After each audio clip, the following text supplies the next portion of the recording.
Hello बच्चों, आज हम लोग देखेंगे critical angle and total internal reflection. तो इसमें हम लोग जानते हैं कि क्रिटिकल एंगल क्या होता है। बोला कि when a light ray enters from a denser medium to a rare medium then it bend away from the normal. बोला कि अगर कोई लाइट डेंसर मीडियम से रेयर मीडियम में आती है तो नॉर्मल से दूर हो जाती है। ये हम लोग देखे हैं पहले रिफ्रैक्शन में। हम इसको 3 फिगर के द्वारा समझेंगे क्रिटिकल एंगल बनता कैसे है। फिगर 1 में हम लोग ध्यान देंगे कि एक लाइट रे डेंसर मीडियम से रेयर मीडियम में आ रही है। तो डेंसर से जब रेयर में आ रही है तो आना उसको सीधे चाहिए, लेकिन जैसे रेयर में वो प्रवेश कर रही है नॉर्मल से कुछ दूर हो जा रही है। उसका ओरिजिनल पाथ ये हो जा रहा है, नॉर्मल से दूर चली जा रही है। दूसरे केस में देख रहे हैं, दूसरा फिगर हमारे पास ये है। इस केस में क्या हो रहा है कि पहले इंसिडेंट एंगल थोड़ा यहाँ इतना है, दूसरे केस में हम लोग इंसिडेंट एंगल की वैल्यू बढ़ा दिए। जब इंसिडेंट एंगल थोड़ा बढ़ गया तो रिफ्रैक्टेड एंगल थोड़ा और दूर चली गई। फिगर में देखिए रिफ्रैक्टेड एंगल सी कुछ दूर चली गई है। आई बात समझ में। तीसरे केस में देखिए, अब इंसिडेंट एंगल को हम लोग क्या किए, थोड़ा और बढ़ा दिए। थर्ड केस में अगर पहले 15 डिग्री है तो दूसरे में 30 कर दिए, तीसरे में मान लिया 45 कर लिया। ऐसे थोड़ा थोड़ा बढ़ाते गए। तो जब थोड़ा और बढ़ा दिए तो देख रहे हैं कि ये रिफ्रैक्टेड एंगल 90 डिग्री पे घूम गई है। आ रहा है समझ में। तो डेंसर मीडियम में वो इंसिडेंट एंगल जिस पे रिफ्रैक्टेड एंगल की वैल्यू 90 डिग्री हो जाती है, तो उस इंसिडेंट एंगल को हम लोग क्या बोलेंगे, क्रिटिकल एंगल। समझते हैं डिफिनीशन के द्वारा। डिफिनीशन दिया है कि ये certain angle of incident in denser medium. Denser medium में एक certain angle, the angle of refraction in the rare medium become 90 degree, जिस पर angle of refraction rare medium में कितना हो जाता है, 90 डिग्री। तो the particular angle of incident in denser medium is called critical angle. ठीक है कि डेंसर मीडियम में इंसिडेंट एंगल क्रिटिकल एंगल कहा जाएगा कब, जब रेयर मीडियम में रिफ्रैक्टेड एंगल की वैल्यू कितनी हो जाए, 90 डिग्री। ठीक है, आगे देखेंगे। It is denoted by C, capital C, ये कैपिटल सी से डिनोट करते हैं। यहाँ एक नोट दिया गया है कि I is equal to C in denser medium, in denser medium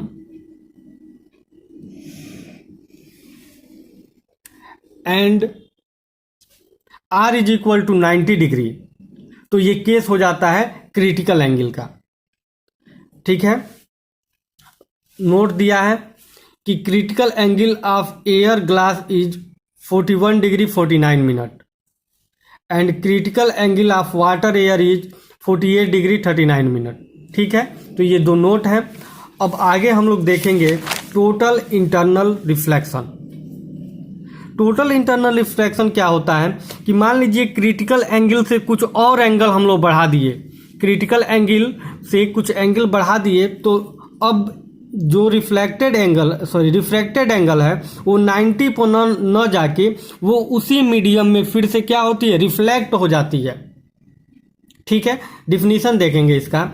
if the angle of incidence is increased beyond the critical angle, अगर इंसिडेंट एंगल को थोड़ा सा बढ़ा दें, then the ray is reflected in same medium, तब ray क्या होता है, उसी मीडियम में रिफ्लेक्ट हो जाता है। This process is called total internal reflection. ध्यान देंगे, रिफ्लेक्शन है, रिफ्रैक्शन नहीं है। बोला कि अगर इंसिडेंट एंगल को क्रिटिकल एंगल से कुछ बढ़ा दें, ठीक है, तो जो रेज होती है वो फिर उसी मीडियम में रिफ्लेक्ट हो जाती है। डेंसर मीडियम में आई है तो डेंसर मीडियम में ही रिफ्लेक्ट हो गई। इस प्रोसेस को हम लोग कहते हैं टोटल इंटरनल रिफ्लेक्शन। ठीक है, मान लीजिए ये एक फिगर दिया है, एक ग्लास और ये एयर, 2 मीडियम है। अगर हम इंसिडेंट एंगल को क्रिटिकल एंगल से कुछ ज़्यादा कर दिए, उस केस में जब क्रिटिकल से यानी ज़्यादा हो गया तब ये 90 पर न जाके फिर उसी मीडियम में क्या हो जाती है, रिटर्न हो जाती है, रिफ्लेक्ट हो जाती है, इसको हम लोग बोलते हैं टोटल इंटरनल रिफ्लेक्शन। अब देखेंगे condition for total internal reflection.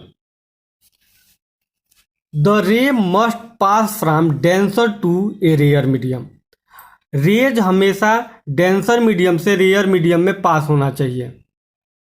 दूसरा दिया है the angle of incidence in the denser medium must be greater than the critical angle.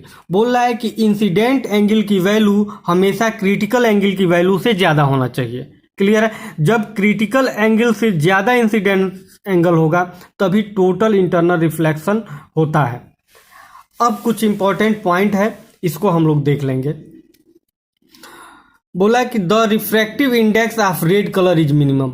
Refractive index red colour का मिनिमम होता है।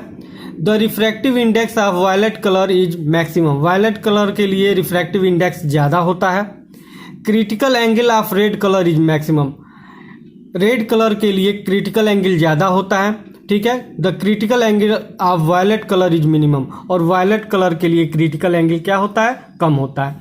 तो ये रहा कुछ important point total internal reflection से। आगे हम लोग वीडियो में देखेंगे application of total internal reflection. Thanks.